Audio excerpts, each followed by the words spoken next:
How's it going, everyone? This is Gavin Goes to the Movies. I'm Gavin. Let's talk movies. So now we are into a new year, 2023. There's a new channel, my channel, and there's a lot of movies coming out this year that I want to talk about. So today I'm going to give you my top 10 most anticipated movies of 2023. Let's get started.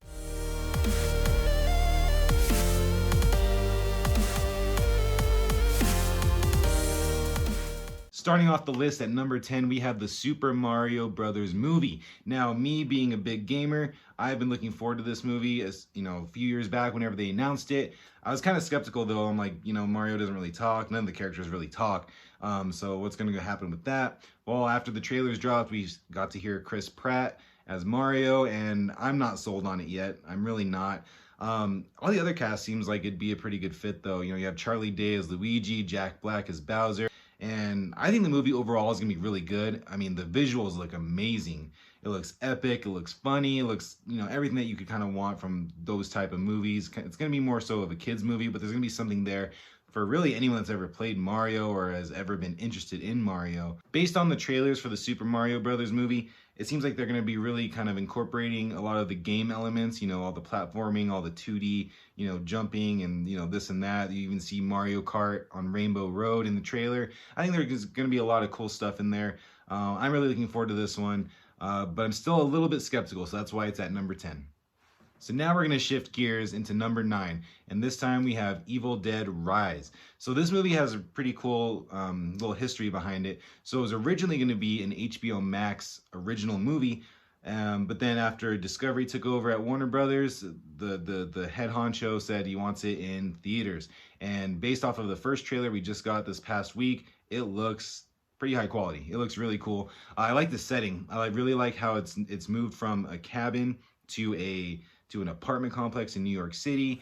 It feels very, just that by itself is going to be really cool for me because it feels very claustrophobic. You have this crazy psycho killer entity thing chasing after you and you're just trapped in a small apartment complex. That sounds really interesting to me. The effects, obviously it was just a trailer, but the effects look really, really good. Hopefully we get a lot of practical effects with this. We've really kind of started to see, and I don't know why this is happening, I'm all for it, but we're starting to see a lot of really high quality horror movies. Last year we had Smile, we had Nope, one of my personal favorites, Terrifier 2. There's a lot of good ones that are coming out, and it seems like this year, 2023, is going to really continue the trend of all these great, awesome horror movies. So this one is definitely on my list. Coming in at number 8, we have a new movie, Blue Beetle. Okay, coming from DC. Now, Blue Beetle, I don't know a ton about. I know, a little bit here and there. Really, I've only seen him in the Injustice video game. I've seen him in Young Justice, the cartoon. But other than that, this is a relatively unknown character, and I think that's going to be the case for a lot of people going into this movie. We have the first Latino superhero on the big screen in live action, and I think that's gonna be really awesome just to see that representation. And really what I've known about the character, remember, very little, is gonna be really cool. He has really cool powers, this and that. It's just gonna be something new, and I think that in this type of market, the superhero market, we need anything new to the table. So I'm really glad that there's this coming to theaters, and hopefully it's gonna be really good. And I mean, DC needs it, right? Coming in at number 7, we have Scream 6. I love this series. I've always liked it. I always thought it was really cool and realistic in that sense of like a horror movie that there's actually someone there. It's not like this paranormal thing. It's not this Michael Myers, Jason Voorhees thing that just won't die. It's just a person in a mask, and I think that's something very scary because that could happen.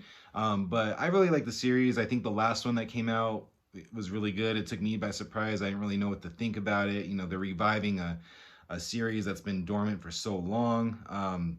But they did great. I don't see why this one wouldn't be great. They're changing the setting, which, just like I talked about with Evil Dead, I'm all for. Change things up. With the franchise, with any franchise that's been around for so long, you need to do something different every time.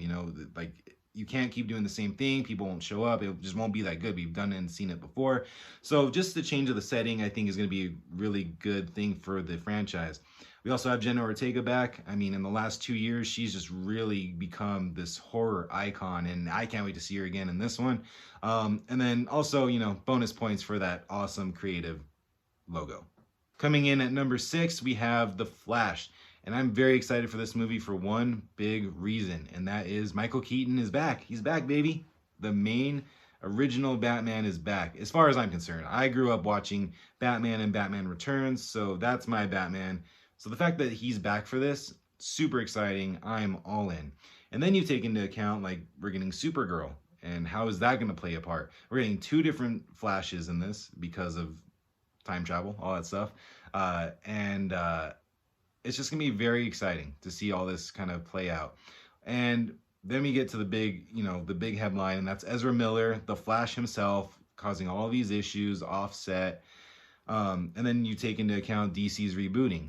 And this storyline, I think, can really help incorporate that reboot without actually just starting from scratch, starting from zero. But who knows? Who knows how this is going? I've heard that there has been a lot of test screenings, and it's been very positive for the movie. But, I mean, we'll have to wait till June to find out. But I'm very excited for this one. Halfway down the list, we are at number 5. And what we have here is John Wick Chapter 4. I'm really excited for this. It's been so long since Chapter 3 came out. And I think we all can blame COVID for that, with all those delays. I think this one's going to be really cool. I remember when it first got announced. It got announced around the same time as The Matrix Resurrections, which they were supposed to come out around the same time, if not the same day. It was a weird situation. But I was more so looking forward to this. Matrix was done, and I don't think that we needed that. And then, I mean, we all saw that one. We did not need that movie. So this one's been a long time coming. I'm very excited for this. John Wick's always had all the best practical, effects, all the best fight choreography you'll find around these type of movies, especially in the last couple years, definitely. Let's talk about the cast of John Wick Chapter 4. So we obviously have Keanu Reeves coming back. We have Lawrence Fishburne coming back. But we get Bill Skarsgård as the villain, it looks like. We also get Donnie Yen. We got a lot of martial artists in this movie, which makes me even more excited. The fighting was already fantastic before. We're bringing in all these big names, and I think the movie is just going to really thrive. I don't know if this is the last one, but either way, I am ready to go. I cannot wait until this movie comes out. Swinging in at number 4, we have Spider-Man Across the Spider-Verse Part 1. The first one blew me away. I was not expecting it to be that good. I remember seeing the trailer originally, and I didn't think I liked the art style. I was like, I don't think this is going to be for me. And then I ended up watching it at a friend's house way after it was released, and I was just hooked on the TV. Fantastic story, fantastic characters, fantastic everything about the music, everything. Everything about this movie was pretty much perfect. So now that the new one's coming out, we have, I believe, 2 trailers out now. And the trailers haven't sold me yet. They haven't really shown me anything to get like super excited about. Like, we know there's gonna be more Spider-Man. We know this and that. This is a movie that I know for a fact is going to be great. Why wouldn't it be? They put tons of time into this movie. The story was so big they had to put it across 2 parts. Right now we're just getting Part 1. And I think that kind of thinking, that kind of planning can only result in good things. And so while, like I said, the trailer didn't wow me, but I know what the product is going to be. So that's why it's at number 4. I'm very excited for this one. Number 3, we have Shazam, The Fury of the Gods. I can't say enough about the first Shazam. I thought it was awesome, funny, everything that I wanted in a movie. One thing that I did like about it, and one thing that I think will help it, especially with all this DC rebooting thing going on, is that it didn't really talk about or incorporate any other DC character, property, whatever. They mentioned Batman, they mentioned Superman, but that's fine. You never see any other character. You don't see Henry Cavill, you don't see Ben Affleck or Gal Gadot or anyone like that. So I think that might help save it for the reboot, where we'll keep getting Zachary Levi and everyone else as Shazam and everyone else in the movie. I hope. That's my hope. But anyway, this movie looks great. It looks like the same as the last time. Obviously a different story, but it just looks like more of what I want. I want the humor, I want the action, and it looks like nothing's really changed in that sense. As far as the cast, looks like everyone's back. So the chemistry's there, whether it's the kids, whether it's, you know, the adults talking, I don't know. But all I can say is that I am super excited for this movie. It's been delayed a little bit here and there with all the other DC properties shifting gears. I remember it was supposed to come out during December with Avatar: Way of the Water. Good job, DC. Good job, Warner Brothers, for shifting that release date, because you would have been absolutely crushed. But at least we're getting it in March, and hopefully this is one of the franchises from DC that will remain intact after the reboot. Here we go, everyone. Top 2. All right. Number 2, Mission Impossible: Dead Reckoning Part 1. I am so ready for more Tom Cruise, especially after Top Gun Maverick this year. Blew my expectations away with that one. Now, will this be the same thing? I'm not sure, but I'm ready for this. I've always liked Mission Impossible. I think that the fact that they get a lot of the returning cast coming back is great. I think that the fact that they're saying we're ending this, but it's a two-parter, once again, just like SpiderMan, I'm all in. I want to see this great story. Mission Impossible has really been the movie, the standard as far as doing your own stunts, practical stunts, I mean, no CGI. So I want to see more of that. It's always a fun movie to watch. I can't say enough. If you haven't seen them, go watch them. My personal favorite is 3. That one really solidified me as a fan, and I've watched them all as they've come out ever since then. So I can't wait for this, and I hope it lives up to the hype. All right, everyone, drum roll. Coming in at number 1, we have Guardians of the Galaxy Volume 3. So Guardians of the Galaxy series has been one of my favorites from Marvel ever since it first came out. I remember when it was first announced, I knew nothing about these characters, but then when the movie came out, it became one of my favorite Marvel movies, favorite superhero movies, and I still stand by that today. It's awesome. So the cool thing about Guardians and that franchise is it feels like its own separate thing away from Marvel. Like, this is a family. These are characters that have been developed, some better than others, but still developed, that we all care about. Everyone's there that, you know, if something happened to one, you're going to feel it. It's going to suck.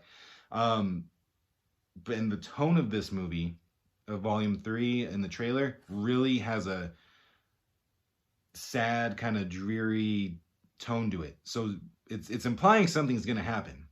Now, we have a couple things. So James Gunn, the writer and director, he said that this is the last movie that we're getting of the Guardians of the Galaxy as we know of them. So that means that things are going to change. We already know Dave Bautista, he said that this is his last one. Does that mean that he dies? Maybe. Or maybe they just recast him. I don't know. But big things are going to happen.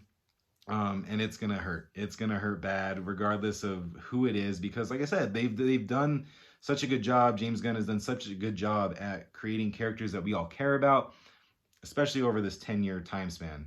And I can't wait to see the end. I need to see the end. I need to see what happens, especially with all of these misses from Marvel, in my opinion. I mean, if you like the last couple of Marvel movies, that's awesome. I haven't really been too excited about them. This is the one. This is the one movie that I need to see from them that I think is going to be another home run from Marvel and Guardians. So this is coming in at number 1 of my most anticipated movies of 2023. Thank you all for watching. This is my first video on the new channel. I'm really excited to start this off, and creating this list for this video, I realized there's so many good movies. There's tons of movies on here that I didn't even list that I want to see, but I had to do a top 10. But if you like the video, please comment down below what your top 10 movies are for the upcoming year for 2023. And also click that like button, click that subscribe button, all that good stuff. And until next time, I'll see you later.